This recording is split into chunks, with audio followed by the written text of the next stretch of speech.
I'm so excited to see what you all have achieved in the last few years. Your growth has been incredible, and I'm grateful for all of your hard work and sacrifice. A lot of that growth has been brought about by new people coming into the business to take advantage of our generous marketing plan and effective product line. So I thought I would take just a moment of your time to share with you a little bit about where Forever came from and where Forever is going. I've heard people describe this as our culture, but I think it's simply who we are. Several decades ago, I was an executive for a real estate development company called Del Webb. And at that time, there was a lot of excitement about a new business concept. And like many of my colleagues and friends, I went along to a business opportunity meeting and listened to a presentation about multi-level marketing. I immediately fell in love with the concept that people would be motivated to help each other and be able to make a living doing so. It's a beautiful thing when you think about it.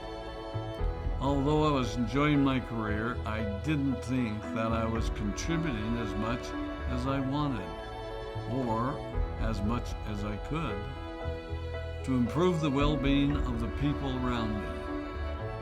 Inspired by the concept of people helping one another, I set out to write a marketing plan that is almost identical to the one that we use today.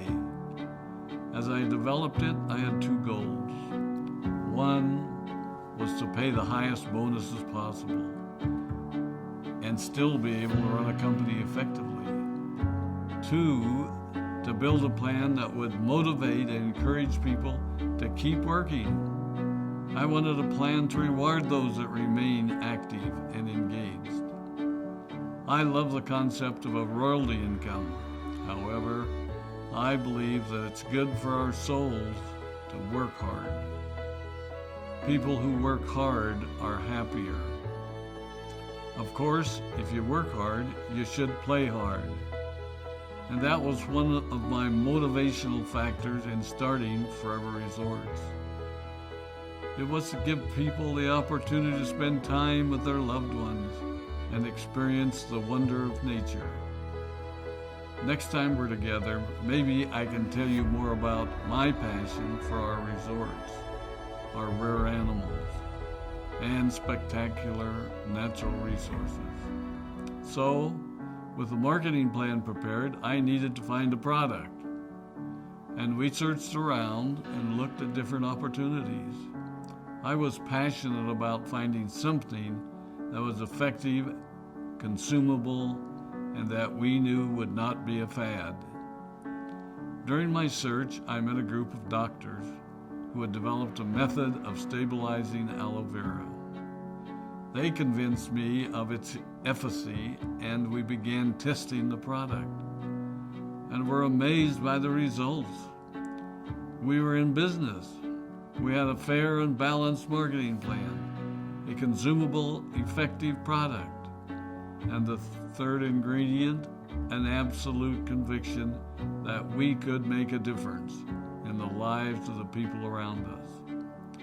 And while it might have been a bit presumptuous, we honestly believed that we could make a difference in the world. We put in generous return policies, customer service incentives, and began to build this business based on the principle of being nice to one another and helping others. The success was incredible, and we grew rapidly until Christmas of 1982. I was sitting at home with the family, and the phone rang. They informed me that there had been a freeze at our aloe plantations in Texas, and that all of our aloe was destroyed. I immediately went to the airport and flew to South Texas to see what we could do. I hoped and prayed that when I arrived, what I saw would be better than the news I'd received. But that wasn't to be the case. We had no aloe, and the business immediately began to suffer. There were some FBOs that left, but more importantly, there were those that stayed. It was a tough time for us. We put everything on the line to stay in business, and there were many sleepless nights. But we were convinced that what we were doing was right. We decided that this would never happen to us again. We flew out to the Dominican Republic and purchased as much land as we could and began planting aloe in one of the safest weather zones in the world. In addition to the acres of plantations in the Dominican Republic, we now have plantations in Mexico and South Texas. It was a tough lesson to learn. But during the tough times, we became stronger and we grew the most. We grow roots that strengthen us and help us to overcome the challenges and obstacles that life throws at us. I have learned that solid principles and core beliefs do not have a sell-by date. It is never old-fashioned or out of style to be nice to each other, to honor your commitments, and to treat people how you would wish to be treated. I recognize that many of you might not have heard about our beginnings, as you are new in the company. I am thrilled that you're part of our forever family, but I ask you to be mindful of the foundation upon which this company has been built. Forever was built on the principles of paying the highest bonuses possible, providing the most effective and highest quality of product, and empowering people to serve one another. There are no shortcuts to success in our business. Of course, the speed at which we reach certain levels may vary, but the fundamental principles remain unchanged and will remain unchanged as we continue our journey over the next 4 decades and longer.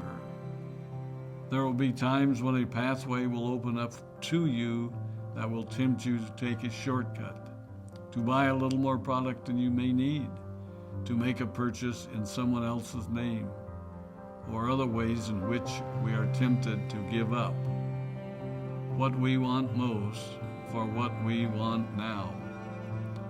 Never forget that you're a part of something special, a business that has been built upon taking the road less traveled. It may not be as fast and as shiny as you might want it to be, but take it from me, the road less traveled is more rich, more wonderful, more fulfilling, and more lasting than you can ever imagine. We love you, we appreciate you, we are proud of you. My name is Rex Maughan, and I am